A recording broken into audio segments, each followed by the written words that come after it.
hoje e você que está em casa, agora o assunto é sério, saúde, tá? A gente fala agora da campanha Abril Roxo, que visa conscientizar sobre a adenomiose, uma doença uterina benigna, né, que afeta uma em cada 10 mulheres no mundo, tá? E para falar sobre esses sintomas, diagnósticos, tratamentos, eu convidei hoje aqui o nosso ginecologista, Dr. Guilherme Carvalho. Seja bem-vindo, maravilhoso. Tudo bem?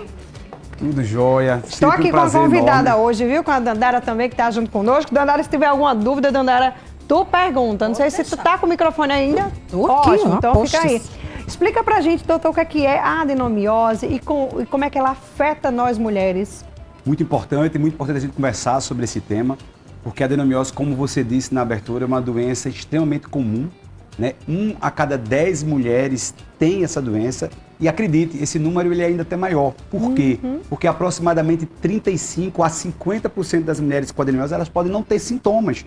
E como não tem sintomas, acaba que esse diagnóstico muitas vezes não acontece.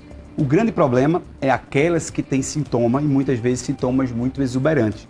Mas para a gente entender um pouquinho sobre o que é a adenomiose, eu gosto sempre de lembrar que o útero da mulher ele é dividido em 3 camadas.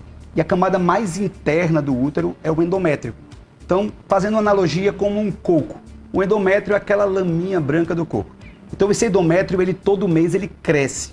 Ele atapeta, ele aveluda, esperando uma gravidez. A gravidez não vem, esse endométrio descama, sai pela vagina. Isso é a menstruação. A menstruação nada mais é do que a descamação desse endométrio. O grande problema é quando esse endométrio, ao invés de estar só ali naquela camada interna, ele começa a invaginar, a adentrar a camada muscular do útero. Essa camada aqui, ó, vou até aproveitar, será que eu consigo? Bora lá, essa deixa aquela aqui, ó.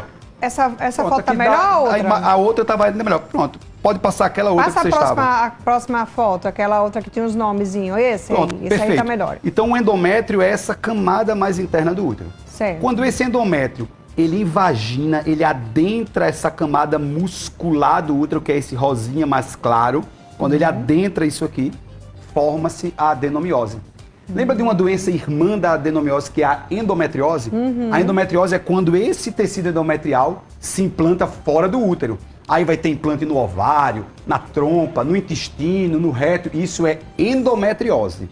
A adenomiose é quando esse endométrio se invagina e entra nessa camada muscular. E o que é que acontece? Qual é o problema dessa adenomiose? É que essa paciente ela vai ter o útero aumentado de volume, e ela pode apresentar como principal sintomatologia o sangramento menstrual excessivo.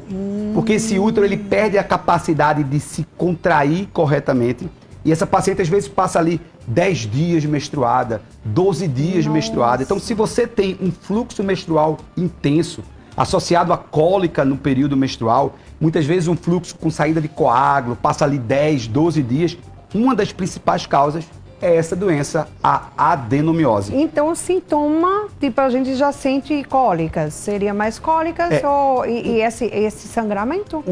Os principais sintomas da adenomiose é o sangramento menstrual excessivo, a cólica menstrual e pode estar associado a quadros de infertilidade, a adenomiose. A gente precisa lembrar também que a adenomiose existe um público que tem um risco maior para a adenomiose. Existe uma história da própria hereditariedade, histórico familiar de adenomiose. A faixa etária principal é mulheres ali por volta dos 40, 35, 40 anos de idade. E pode estar associado a passados cirúrgicos. Então, mulheres que tiraram um mioma, mulheres que fizeram procedimentos cirúrgicos, até mesmo cesarianas, né? Mulheres que fizeram cirurgias uterinas, esses pacientes também acabam tendo um risco maior de desenvolver essa doença. É uma doença benigna, ela não vira câncer, a gente precisa lembrar disso, mas é uma doença que pode, pela sintomatologia exuberante em muitos casos, com muito sangramento, com muita cólica, necessitar de um tratamento, inclusive, às vezes, um tratamento mais rigoroso, que pode ser até cirúrgico em alguns casos. A gente precisa lembrar que o tratamento vai depender da sintomatologia da paciente. Às vezes a gente vai fazer o quê? A paciente não tem desejo reprodutivo, ela não quer engravidar. Então ela tem a opção de fazer um anticoncepcional com progestágeno, com uma progesterona, que ela vai tomar contínuo e não vai ter sangramento. Uma opção muito boa de tratamento é o DIU medicado, o DIU que tem hormônio levonorgestrel, que esse hormônio faz com que esse endométrio atrofie, essa paciente também não tenha sangramento. E uma outra opção, muitas vezes, é a cirurgia. E a paciente com prole definida, muitas vezes, vai precisar até de uma histerectomia, da retirada desse útero. Esse diagnóstico, ele é dado através de quê? De um exame de quê? De sangue, a suspeita clínica, a suspeita clínica é muito importante, né? Aquela paciente, quando tem a suspeita, a gente vai então avaliar, e a principal forma de diagnosticar pode ser através da ultrassonografia e pode ser através da ressonância nuclear magnética. Então, toda paciente que tem um sangramento menstrual excessivo, toda paciente que tem uma cólica menstrual excessiva, a gente precisa lembrar que a gente precisa entender que aquele sintoma precisa ser pesquisado, a gente precisa valorizar. Veja, a endometriose, que é a irmã dessa doença, né, assim como a adenomiose, que a gente está conversando aqui, elas têm um grande problema, que é a dificuldade do diagnóstico precoce. Só para vocês terem uma ideia, para diagnosticar endometriose, aqui no nosso país, a mulher leva quase 10 anos para fazer o diagnóstico. Então ela tem uns sintomas e fica ali arrastando, porque muitas vezes ela vai para o profissional e diz, não, mas cólica menstrual é normal. Não, mas sangrar 8 dias é normal. Não, mas... E a gente precisa entender que não acredite e não aceite o normal nesses casos. Precisa investigar. E aí é que está. Essa investigação precisa de uma ultrassonografia bem feita, porque se não for uma ultrassonografia bem feita, com um profissional habilidoso, capacitado, pode vir um laudo como estando tudo normal. Por quê? Porque no achado da adenomiose, às vezes são achados discretos na ultrassom. É o útero aumentado de volume, esse miométrio, que é essa camada muscular do útero, ele começa a ter uma composição mais heterogênea. Então, esse diagnóstico, muitas vezes, ele não é tão fácil de ser dado. Precisa de um profissional realmente que tenha uma expertise, que tenha uma experiência, né, para fazer exames nas mulheres. Uma outra opção de diagnóstico é através da ressonância nuclear magnética. Agora, você fez o diagnóstico, deu adenomiose e você não tem sintoma, tranquilo, vai acompanhar, porque, como eu disse, é uma doença benigna.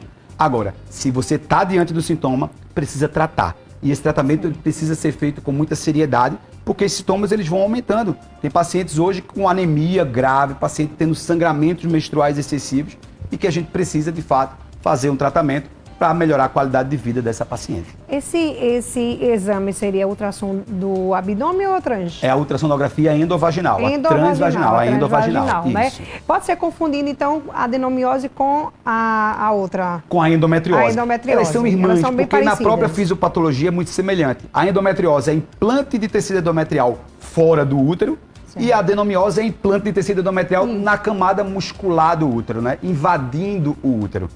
Uma coisa interessante, tanto a endometriose como a adenomiose, elas podem estar associadas à infertilidade. Mas, atenção, elas também estão associadas a desfechos obstétricos desfavoráveis. Mulheres com adenomiose e mulheres com endometriose, quando engravidam, têm mais riscos de abortamento, têm mais riscos de sangramento na gravidez, têm mais riscos de acretismo placentário, têm mais riscos de pré-eclâmpsia, tem mais riscos de diabetes gestacional. Então, são mulheres que precisam de um cuidado maior. E esse cuidado precisa iniciar na pré-concepção, com uma série de orientações para prevenir esses agravos quando ela engravidar. Tratamento, né? Como é que é feito esse tratamento, né? É um tratamento com medicamentos, terapias. E se não tiver de jeito nenhum, assim, não tiver nenhum jeito, mas tem que ser na cirurgia. E, infelizmente. Como é que essa última opção? Que é a o cirurgia? Tratamento da adenomiose e da endometriose se inicia com mudança de estilo de vida. É entender que esse endométrio que se implanta fora do útero ou nas camadas mais internas do útero é um endométrio que promove um processo inflamatório. E essa inflamação é que gera a dor, é que gera a exuberância da sintomatologia. Então essas pacientes precisam ter cuidado com a alimentação, precisa ter uma alimentação que a gente chama de anti-inflamatória, evitar o açúcar refinado, evitar os alimentos ultraprocessados, ter uma alimentação mais saudável. Praticar atividade física tem uma ação anti-inflamatória, diminui o estresse oxidativo, ajuda nosso corpo. Tem pacientes hoje com doenças como a endometriose e como a adenomiose, que mudando o estilo de vida, elas já melhoram muito da sintomatologia. Então, atividade física, alimentação saudável, alguns suplementos podem ser muito úteis e interessantes para essa ação anti-inflamatória, e eu dou destaque para o ácido alfa-lipóico, para o resveratrol, para a curcumina, para o ômega 3. E além da mudança do estilo de vida, do cuidado com o sono, do gerenciamento do estresse, tratar disbiose intestinal, e a gente precisa lembrar que as bactérias que estão ali no nosso intestino é que estimula o nosso sistema imunológico, é que ativa o processo inflamatório no nosso corpo. Então, tratar também as disbioses intestinais. E aí, no tratamento do sangramento excessivo da adenomiose, a gente pode fazer uso de contraceptivos hormonais, comprimido anticoncepcional. A gente pode fazer uso do DIU medicado, que libera progesterona e aí faz com que esse sintoma fique menos intenso. E em alguns casos, principalmente aquelas mulheres com prole definida e que esses tratamentos que eu descrevi não tiveram sucesso, infelizmente, pode ser necessário a histerectomia, a retirada do útero. Maravilha. Doutor, quer fazer uma pergunta aí? Para as mulheres que já estão se aproximando da menopausa, ainda precisa fazer a terapia hormonal, nesses casos, tanto da adenomiose como da endometriose? Muito boa a sua pergunta, muito, muito interessante. E aí é um assunto, já vou dar uma dica, que eu já virei o ginecologista oficial aqui do Tarde da Gente. A gente conversar sobre a menopausa depois, conversar sobre essa fase climatérica, aquela mulher 40 a mais. Veja que interessante a sua pergunta. Essas pacientes que elas estão próximo da menopausa, esse tratamento ele vai ser até importante. Por quê? Porque, vamos lá, se ela tem um DIU, por exemplo, para o tratamento da adenomiose, e ela começa os sintomas já daquela pré-menopausa, uma das complicações do uso do estrógeno, que é um hormônio importante na terapia hormonal, é que quando eu dou esse estrógeno isolado, o estrógeno isolado, a paciente tem um risco maior de câncer de endométrio. E quando eu faço o estrógeno e dou a progesterona, eu não tenho esse risco do câncer de endométrio. Então ela pode fazer só o estrógeno na terapia hormonal e ela já está com a progesterona do DIU, que vai estar fazendo essa proteção endometrial. Agora, paciente que está perto da menopausa e que tem um diagnóstico de endometriose e adenomiose, ela precisa ter o mesmo cuidado? Sim.